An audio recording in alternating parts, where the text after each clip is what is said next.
प्यारे श्रोताओं, आज मैं आपको एक ऐसे ऋषि की कथा सुनाने जा रहा हूं जिनकी तपस्या से अग्नि प्रकट हुई, जिन्होंने यज्ञों की नींव रखी और जिनकी दृष्टि से समय भी नहीं छुप सका। ये कथा है ब्रह्मा जी के मानस पुत्र दिव्य आत्मा ऋषि अंगिरस की।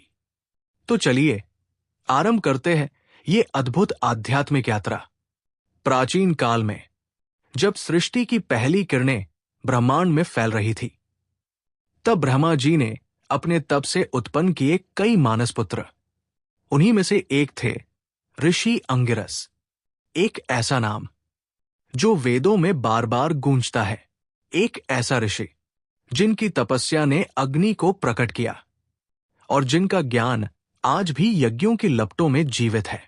ऋषि अंगिरस एक दिव्य आत्मा, ब्रह्मा जी के साथ प्रमुख मानस पुत्रों में से एक, जिन्होंने ज्ञान, तप और धर्म का मार्ग प्रशस्त किया। उनका जन्म कोई सामान्य घटना नहीं थी। वे स्वयं ब्रह्मा जी के ध्यान का फल थे। ब्रह्मा जी ने कहा था, मैं चाहता हूं कि तुम लोगों के कल्याण के लिए तप करो और अग्नि का प्रकाश जग में फैलाओ। और तभी से अंगिरस ऋषि का जीवन एक अविरत साधना बन गया। वे घने वनों में तप करते, वायु और जल पर निर्भर रहते। कई वर्षों तक मौन व्रत रखते हुए उन्होंने अग्निहोत्र की परंपरा की नींव रखी। कहते हैं, जब पहली बार अग्नि प्रकट हुई थी, तब वो उन्हीं की तपस्या का फल थी। वो अग्नि जो आज भी हर यज्ञ में जलती है, उसकी जड़ें अंगिरस ऋषि की साधना में छुपी है। उनकी साधना इतनी तीव्र थी कि देवता भी चकित हो जाते। इंद्रदेव उनके पास आए और बोले, हे मुनिवर, आपके तप से त्रिलोक तक ऊर्जा फैल रही है। आप यज्ञ के अधिपति बन चुके हैं। अंगिरस मुस्कुराए और बोले, मैं तो केवल माध्यम हूं। अग्नि स्वयं ही सब में विद्यमान है। उनकी पत्नी थी सुरूपा, एक पतिव्रता स्त्री, जिनका तेज भी किसी तपस्विनी से कम नहीं था। दोनों मिलकर वेदों की रचना और यज्ञ विधियों का प्रचार करते। उन्हीं के वंशजों में आगे चलकर जन्मे बृहस्पति, संवर्त और उत्तथ्य जैसे ऋषि। कभी कभी ब्रह्मा जी स्वयं उनसे मार्गदर्शन लेने आते।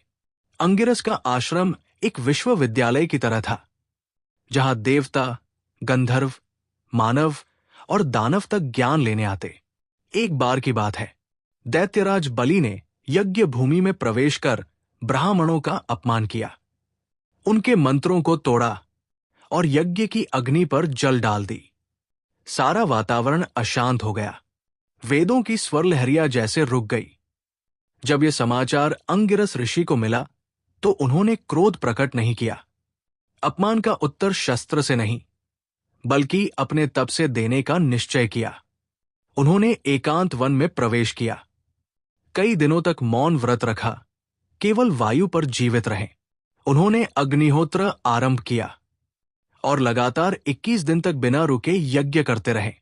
हर आहुति के साथ उन्होंने मंत्र उच्चारण किया, अधर्मस्य नाशाय, धर्मस्य स्थापनाय। यज्ञ की अग्नि अब साधारण नहीं रही, वो तेजस्वी और जीवंत हो उठी। तब की उस प्रचंड अग्नि ने दैत्यराज बलि के अभिमान को छू लिया और वो अभिमान भीतर ही भीतर जलने लगा। बलि की नींद टूट गई। उसे सपनों में ज्वालाएं दिखने लगी। उसका मन विचलित होने लगा। कुछ ही दिनों में उसने स्वेच्छा से सभी ब्राह्मणों से क्षमा मांगी और यज्ञस्थल की शुद्धि करवाई। अंगिरस की दृष्टि इतनी सूक्ष्म थी कि वे केवल बाहरी घटनाओं को नहीं, बल्कि कर्मों की गहराई, उनके भाव और आने वाले भविष्य की झलक तक देख सकते थे। ऋषि अंगिरस को वेदों में यज्ञ का अग्रदूत कहा गया है। उन्होंने ही सर्वप्रथम होम की विधि को जनमानस में स्थापित किया। देवताओं ने भी उनसे यज्ञों का ज्ञान प्राप्त किया। एक दिन एक युवा ब्राह्मण उनके आश्रम आया। उसकी आंखों में संशय था। उसने पूछा, हे ऋषिवर, क्या केवल यज्ञ से मोक्ष संभव है? अंगिरस ने ध्यानमग्न होकर उत्तर दिया, यज्ञ केवल अग्नि में आहुति नहीं, ये तो आत्मा की आहुति है। जब मन, वाणी और कर्म एक हो जाए, तब यज्ञ पूर्ण होता है और वहीं से मोक्ष की राह खुलती है। उनके ये शब्द सदियों से वेदांत का मूल बन चुके हैं। अंगिरस ने यज्ञों के साथ साथ ध्यान और योग का भी प्रचार किया। उन्होंने अपने पुत्र बृहस्पति को देवताओं का गुरु बनाया और संवर्त को ज्ञान और वैराग्य का पाठ पढ़ाया। उनकी वंश परंपरा में ऐसे ऋषि हुए जिन्होंने वेदों को आगे बढ़ाया।